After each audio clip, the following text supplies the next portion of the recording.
El viernes pasado, Argentina hizo su propuesta de reestructuración de la deuda, una de las deudas más importantes del mundo hoy en peligro. Es decir, el mundo está mirando qué pasa con la deuda argentina.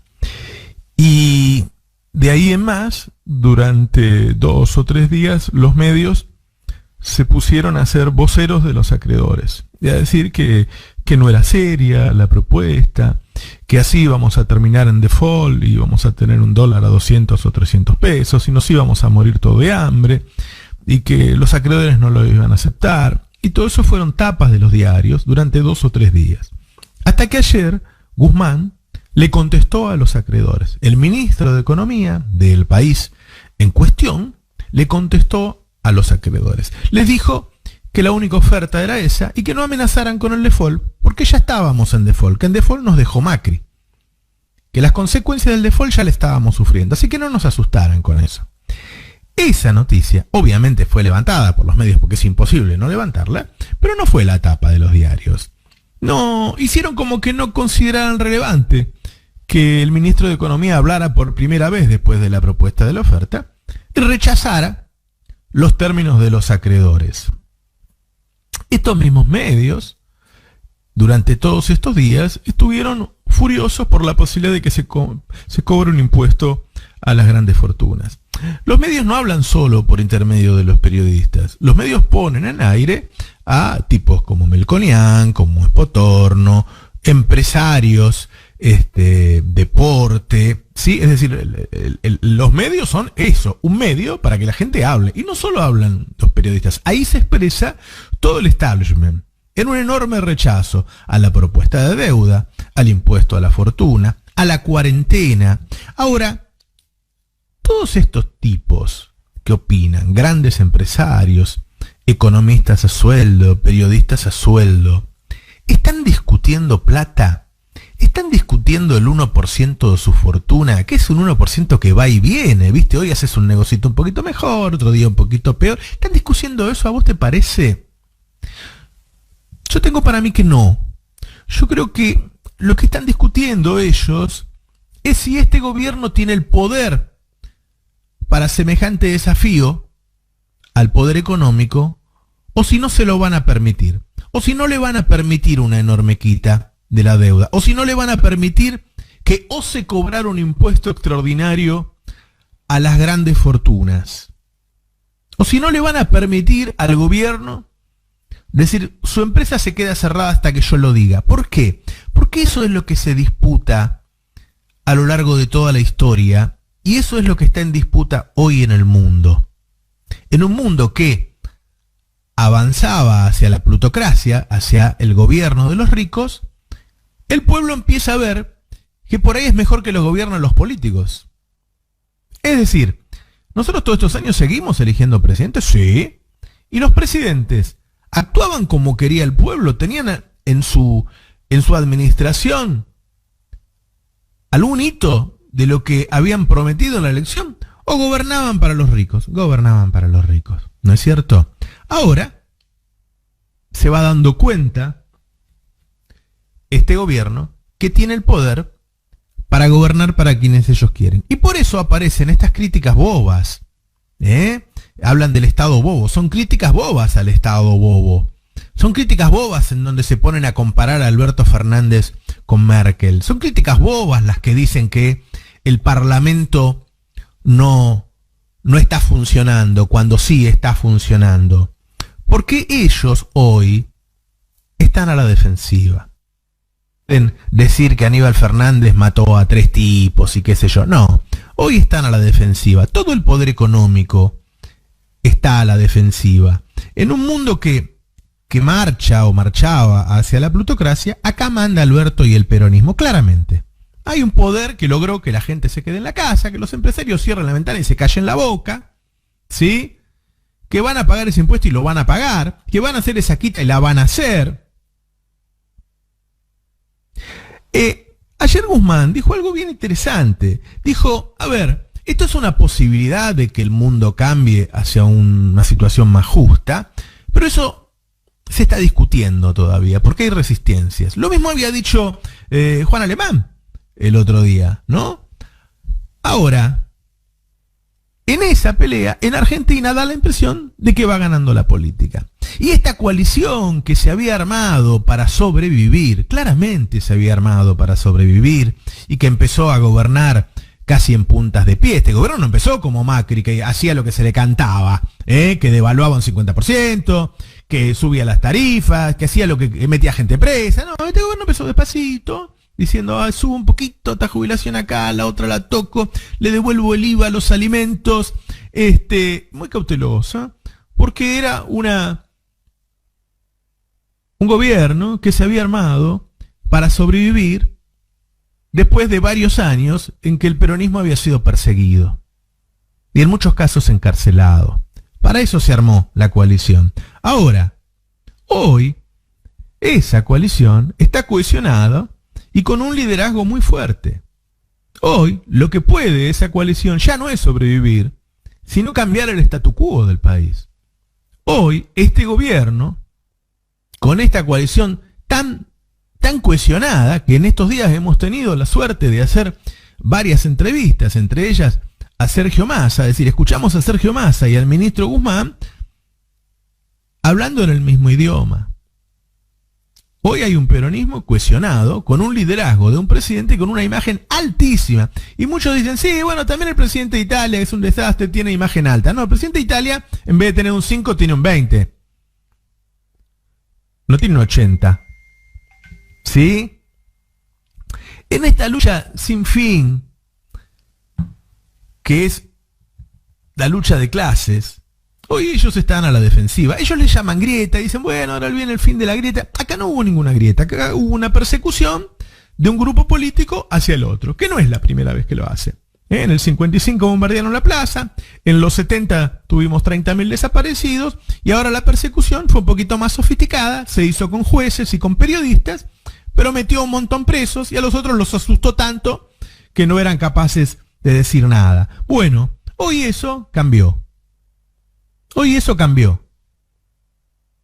La lucha entre las dos clases sociales se da, es lo más relevante de la política, como mínimo desde la Revolución Francesa. Eso es así, y eso va a seguir. Lo que pasó acá, por la pandemia, es que cambió la relación de fuerzas. Ya no es un gobierno que solo intenta sobrevivir. Es un gobierno con un ministro de Economía que ayer me dijo que quiere cambiar el sistema financiero. Y yo le hice la misma pregunta que le había hecho Horacio Berbisky, porque creo que los dos, sin hablarnos, lo considerábamos lo más relevante que podíamos hablar con el ministro. Es decir, un ministro de Economía en Argentina que se anime a decirle a los bancos, que en su mayoría son bancos de las grandes potencias del mundo, que le va a cambiar las reglas, que lo va a regular y que los va a obligar a usar la plata de los depósitos para prestárselo al aparato productivo, es en Argentina algo medio revolucionario, ¿sí? Es decir, el gobierno empieza a animarse a usar el poder que logró. Así como Macri, cuando asume y tiene todo el poder, porque tiene el poder político más el poder económico, hizo lo que quiso y dio guante. Este gobierno, que había empezado con mucha cautela, empieza a animarse a desarrollar su proyecto. La pregunta es, porque va a tener obstáculos en el medio, si se va a animar a desplegarlo absolutamente. Si vamos a tener un Alberto que mire a sus soldados alrededor, que mire los tanques que tiene, que se dé cuenta que está en capacidad de ganar y que ellos están a la defensiva, que esos ataques no son los de antes, son ataques bobos de un tipo que está perdiendo la pelea, y se anime a ir hacia un país más justo. Si eso es así, si Alberto se anima a desplegar las alas de su poder para ir hacia un país más justo, entonces lo que viene será un futuro auspicioso. Ojalá lo haga. Tremenda la charla que tuvieron. Bien. Y además, cómo marcó la cancha. Muy sólido, Guzmán, ¿no? Muy sólido, la verdad. A ver si todavía tenemos una sorpresa acá porque era un desconocido Guzmán para todos, qué sé yo. Y aparece un tipo que se planta fuerte, más allá de la negociación, porque uno en una negociación siempre dice que no te voy a pagar y qué sé yo. Los conceptos que va vertiendo son de una heterodoxia importante. Recordemos que no es un tipo que tira manteca al techo, que le costó salirse de lo fiscal, que tiene cierta cautela en la emisión, qué sé yo, pero que se planta ahora se va afianzando, me parece que se va afianzando, que se siente cada vez más seguro y plantea cosas que no se esperaban de él. Tiene 37 años. Sí. ¿Sí? Y está manejando algo que puede ser uno de esos casos, ¿no? Un leading case que después los otros miren a ver qué pasa. ¿Es posible, sin caer en default, una negociación con una quita de casi el 60%? No, nunca se hizo eso. No.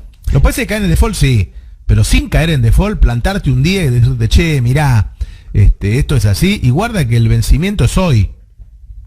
Claro, pero ella dijo que no se va a pagar.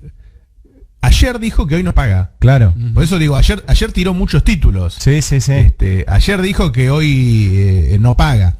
Ahora, qué fuerte que cuando hablan los acreedores es tapa de Clarín y cuando habla el ministro de Economía no. No. Sí, bueno. No. Y pero supongo que cuando habla, que si no lo publican ellos. Sí, supongo que cuando habla Paolo Roca, Prensa Obrera no lo pone en tapa. Claro, pero bueno, se supone que es el ministro. Se supone que es el ministro de todo, ¿no? Esto no es una cosa entre privados. No, la verdad es que yo las primeras cosas que había visto de él me parecía que era un tipo muy vertido hacia lo financiero, que se había dedicado al tema de la deuda y ahora va tomando espacio. Y el otro día un colega de él, también ministro de mucho porte en la economía, hablando de él me dijo, es Messi. Y yo le dije, mirá, a mí lo que me maravilla es que un ministro hable bien del otro. Nunca lo había escuchado. Claro. Me dice, no, tenés que verlo jugar, me dice, ¿viste? Así que bueno, nada, se ve que el tipo es capaz. Yo te digo, yo hablé con 2 fuentes de los acreedores, estos consultores, ¿viste? Que trabajan con ellos, y los 2 me dijeron que la propuesta era muy sofisticada, que era de primer nivel y que era inteligente, en tanto no les quitaba capital, por lo tanto no les movía el balance hoy, pero hacía una quita de tasa de interés tan fuerte que es factible que Argentina la pueda pagar. Claro. O sea, una tasa que empieza al 0,5. Vos pensás que siempre ahora se dice, bueno, hasta el 2023 no pagamos. Sí, pero la noticia es que en el 2023 pagamos nada más que $300 millones. Claro. Y él ayer dijo que en 2023 al FMI tampoco no le puede pagar. Dijo, a los acreedores le pagamos en 2023. Al FMI no, necesitamos más tiempo aún. Quiere decir que vos estás 2020, 2021, 2022 sin pagar nada. En 2023 pagás nada más que $300 millones. No, y además, Roberto, algo que viene insistiendo Guzmán y que ayer lo dijo también, es que no va a ahorrar a través del ajuste fiscal. O sea, que esa es una definición también técnica, pero ideológica. O sea, que no va a juntar plata acá al 2023 cortando salud, educación, obra pública, etcétera. La verdad es que tampoco va a haber dinero, ¿no? Escuchaba la charla que tenían recién con Horacio Berbisky y bueno, estás hablando de una crisis que es más fuerte que la del 30. ¿Vos te acordás lo que fue la crisis del 30? Las cosas que pasaron después de ahí también hay que decir, ¿no? Espero que esta vez no ocurra. Va a haber muy poco para distribuir. Por eso es un enorme momento y hay que ver cómo va actuando el gobierno, porque un país rico como Argentina, un país que produce alimentos para 500 millones de personas, no puede pasar hambre después de una crisis como la del 30. Y da la impresión de que el gobierno se anima a eso. Sí. De que el gobierno cada vez juega un poquito más, ¿viste? Antes pagaba una partecita de los sueldos y por intermedio de los bancos, ahora dice pago la mitad de los sueldos, más del 80% de las empresas va a pagar con plata del Estado, se anima a hacer una propuesta así de la deuda. Es como que, viste que Alberto va midiendo el poder que tiene todo el tiempo y da la impresión de que se les anima más. Claro. ¿No? Además también por ahí, Roberto, es un momento para cambiar algún paradigma, ¿no? Por ejemplo, hoy Nico contaba el caso de Dinamarca, que no le va a dar plata a empresas que están radicadas en guaridas fiscales. por ejemplo. Magnífico eso, sí, sí. No, es como un... Acá no queda ninguno de Nadie, si es nadie. así. Sería un ahorro enorme En para el serio, Estado. En serio, no es joda, ¿no? No. Creo que los tres estamos de acuerdo. Y mira, por ejemplo... Todas las grandes tienen las empresas de paraísos fiscales. Techin Luxemburgo, Mercado Libre Delaware, Clarín, Delaware. Y podemos seguir la lista, pero digo, en general tienen eso, y sus accionistas, yo le sumaría a los accionistas, tienen su dinero personal también en esos lugares. Claro. Después, lindo. cuando hablamos de colonia, dicen que nosotros somos setentistas, ¿viste? ¿Cómo un país se va a desarrollar si los ricos se llevan la plata a paraísos fiscales? Todos, no uno. Sí. No es la excepción, es la regla. Sí.